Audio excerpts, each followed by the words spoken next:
Las 9:40 está en línea, cosa que agradezco mucho. Ha estado muy requerido y en una semana muy compleja.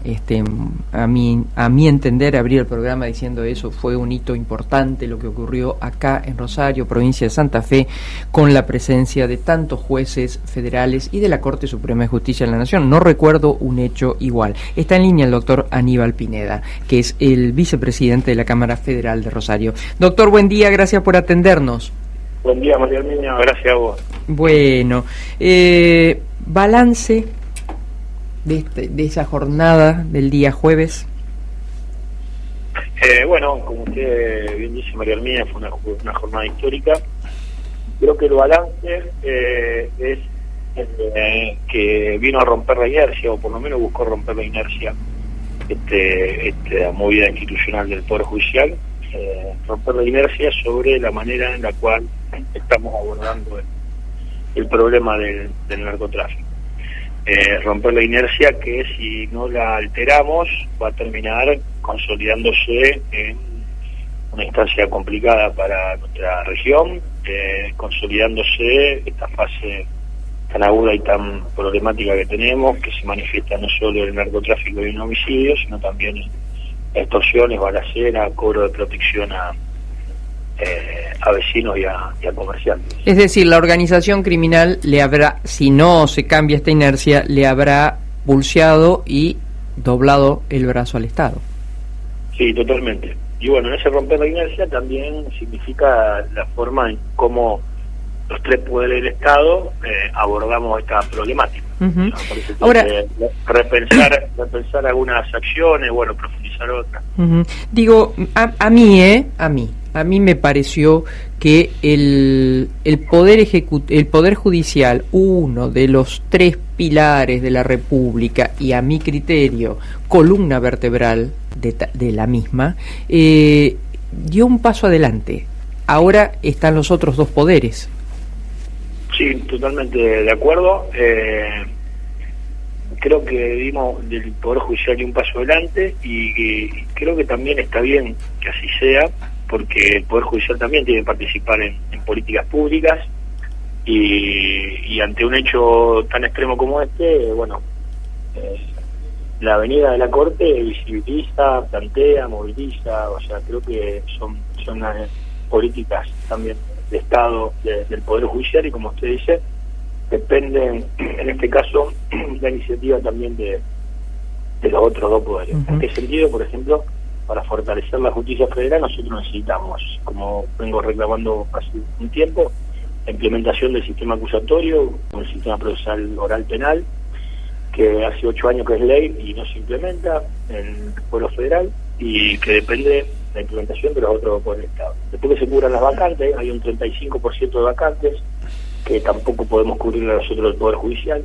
Esto significa que los jueces federales de Rosario en primera instancia, todos tienen 2 jugados a cargo. Uh-huh. Por ejemplo, el juez federal, uno de los jueces federales de Rosario, además de tener el jugador de Rosario, tiene jugador de Rafaela, uh-huh, a 3 horas y media de viaje. Y yo en la Cámara, producto de tener que subrogar mi sala y otra sala, firmo 30 sentencias por día, en materia penal, civil, comercial, laboral. Después otro de los reclamos que también dependen del otro poder de Estado es que hace 43 años no se crea una Fiscalía uh-huh Federal en Rosario. O sea, está claro que en este sentido depende del otro poder de Estado el fortalecimiento del Poder Judicial. Pero yo creo que no era lo único que se buscaba con la venida de la Corte, sino que también está orientado a repensar la forma en la cual existe la política criminal, o cómo el Estado aborda el problema. Yo creo que hasta hoy se intentó hacerlo únicamente por medio de la justicia, por medio de la persecución con el derecho penal de quienes son los dueños del negocio o los encargados del negocio. Hablo por negocio ilícito, ¿no? Por el mercado legal de drogas, y creo que si bien eso hay que hacerlo, hay que meter preso a todo aquel que vende droga, que le da cobertura policial o política o judicial, o al que lava dinero, que ya que hay que hacerlo, pero no es suficiente. ¿Por qué? Porque no estamos terminando con el mercado ilícito, no estamos reduciendo el mercado. Creo que hay que entender esto también como lo que es. ¿Y qué habría que hacer, mercado, doctor? Y es un mercado ilícito, pero un mercado. Entonces tiene la misma lógica que un mercado. Hay que intentar reducir la demanda de estupefacientes, porque eso genera ingresos millonarios en las bandas de narco. Con esos ingresos millonarios compran armas, contratan sicarios, corrompen a la policía, corrompen a la política y al poder judicial, corrompen al servicio penitenciario, entonces pueden seguir trabajando de la cárcel, y así cada vez son más poderosos, y así, como usted decía, le disputa el poder al Estado. Entonces hay que intentar, entre otras cosas, ¿no? Porque este es un fenómeno multicausal y tiene muchas causas, y hay que abordarlo en todas las causas o en todos los sentidos. Entre otras cosas, lo que hay que hacer es intentar reducir el consumo de estupefacientes, recuperar a los adictos, porque de esa manera... Bueno, perdón, doctor, que lo interrumpe ahí, que es un tema clave. No tenemos una política, yo no la desconozco, una política primero de prevención.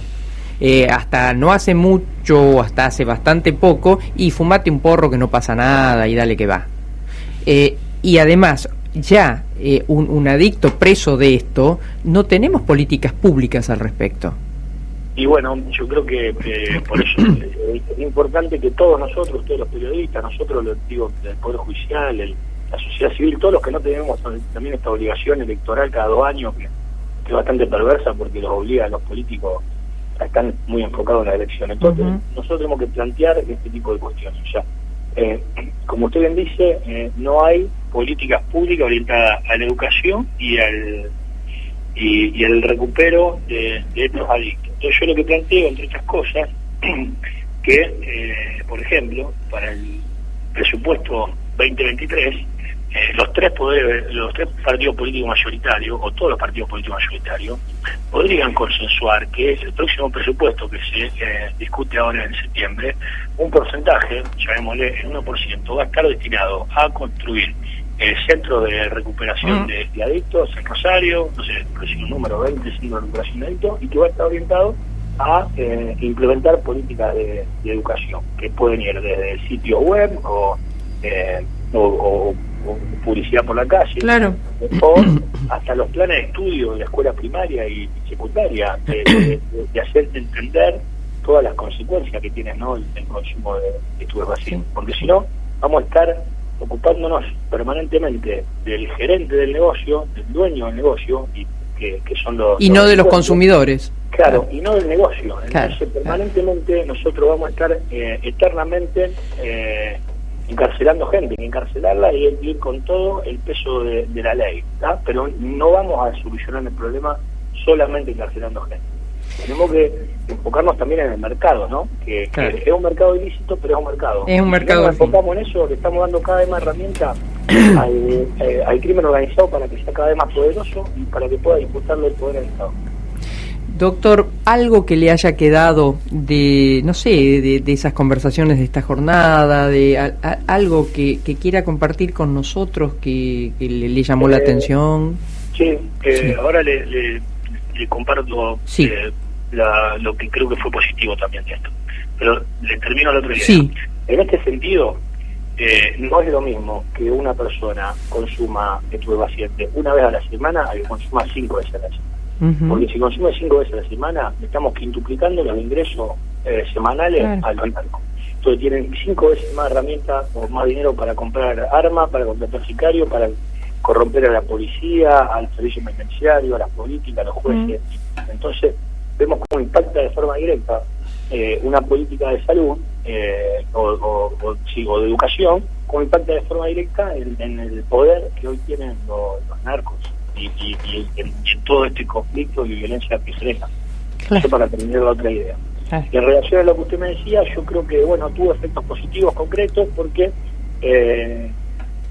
creo que los legisladores pronto van a terminar definiendo, por la información que tengo, un proyecto común de los 3 partidos que tienen representación en el Congreso de la Nación, el socialismo, Cambiemos y el Frente de Todo, y en un proyecto de ley que pida que se creen encargos de juzgados y fiscales, y también que se implemente el sistema procesal penal, que son herramientas totalmente necesarias para poder fortalecer la justicia. Eso es positivo. Y después también creo que para que esto efectivamente haya sido útil, depende de todos nosotros. O sea, que este hecho histórico, institucional, tenga efecto, depende de que nosotros lo canalicemos bien y exijamos precisamente esto que estamos planteando, ¿no? Políticas públicas, también políticas públicas comunes y transversales a todos los partidos políticos, porque este es un problema que no es de hace un año, 2, 3.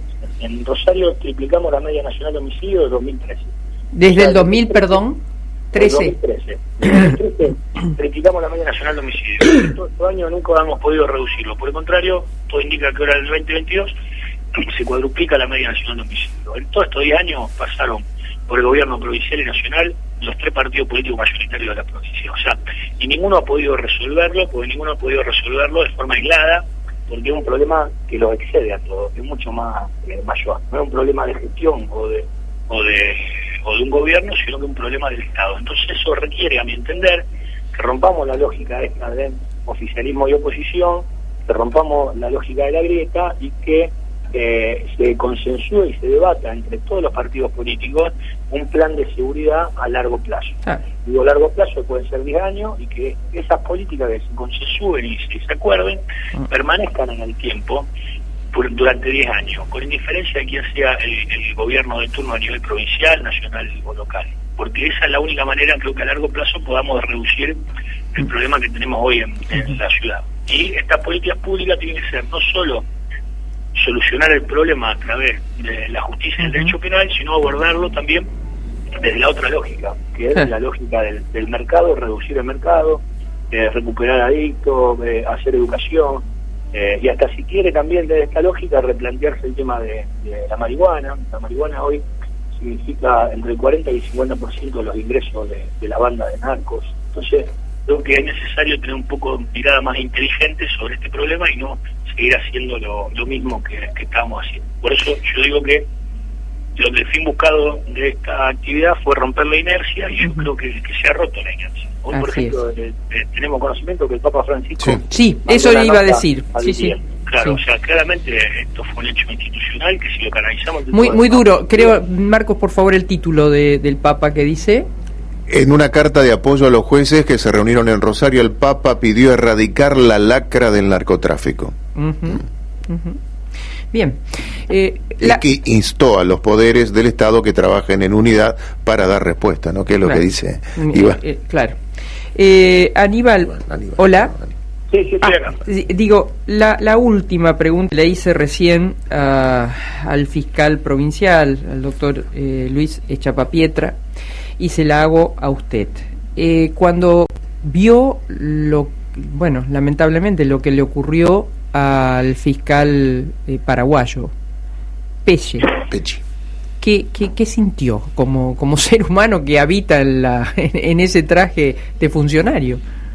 Sí, como ser humano, nosotros a diario trabajamos y tenemos un saco, no tenemos una capa, no somos superhéroes, entonces tenemos los mismos miedos que tiene cualquier vecino, mucho más cuando nuestros hijos, nuestra familia viven acá y están sometidos al riesgo de cualquiera. Y bueno, de ya que a uno le genera una sensación de inseguridad y hasta de preocupación, pero bueno, también está la responsabilidad institucional y también está la necesidad de que alguien lo haga y que alguien se ponga a tratar de resolver esta cuestión. Echapapietra y los fiscales provinciales sin duda tienen un compromiso muy importante y están haciendo investigaciones con mucho éxito. Entonces creo que nosotros como sociedad también deberíamos intentar cuidarlos a ellos, ¿no? Claro. Entonces creo que la obligación esa de protección pesa sobre todo. Claro. Y proteger a los fiscales que investigan bien y a los que trabajan bien. Doctor, un placer. Muchas gracias. Un abrazo grande. Por favor, María Emilia. Gracias. el doctor Aníbal Pineda, vicepresidente de la Cámara Federal de Rosario, que hace rato viene en representación de muchos otros, elevando la voz, diciendo, ojo, es ahora, no esperemos a más adelante, es ahora. Y creo que, bueno, tanto él, el otro día hablábamos con la doctora Vidal, y tantos otros, que uno a veces no termina de conocer, han levantado su voz, y hubo un hito, aunque algunos medios no lo consideran así, la sociedad por ahí tiene sus reparos, bueno, no importa, fue un hito, hubo un movimiento, adelantó una pieza, un casillero, casillero. En este caso, movió Poder Judicial. Vamos a, mientras, y debo decirlo, y después terminamos el programa, porque fue denso hoy el programa, ¿no? Pero es así, es la realidad. Mientras esto ocurría en Rosario, en el Poder Legislativo, donde alguna vez habitaron los padres de la patria, en el Senado de la Nación, 2 senadoras se disputaban una silla. Pero la silla real, el sillón, de ahí donde se asientan. 2 senadoras en el Senado de la Nación, en medio de un país que sangra por todos lados. Angustias, dolores, se disputaban una silla. Digo, el Poder Legislativo, ante esto, ¿estará a la altura de lo que pasó acá el otro día? Y otro senador mandaba una cartita pidiendo explicaciones a una jueza que después renunció o está de licencia, ¿no? En San Nicolás, ¿no? Sí, una jueza que está abocada al tema ocurrido por el una denuncia que hay de 2 camioneros detenidos del sindicato de camioneros. Y pidió licencia por estrés. Sí. Bueno, y la no la jueza, sino la fiscal Goyeneche, que hoy no podía porque es entendible, dijo, estoy agotada, quiero estar un rato con mi familia, pues íbamos a hablar con ella. Sí, aparte dio muchas entrevistas. Bueno, sí. Bueno, el jury sigue, a pesar de que Casals y la Corte se expidió diciéndole que no había lugar para realizarle el jury, y el jury sigue, ya hubo un voto. Como sigue Urribarri en Israel, todavía no ha hecho las valijas el hombre. Bueno,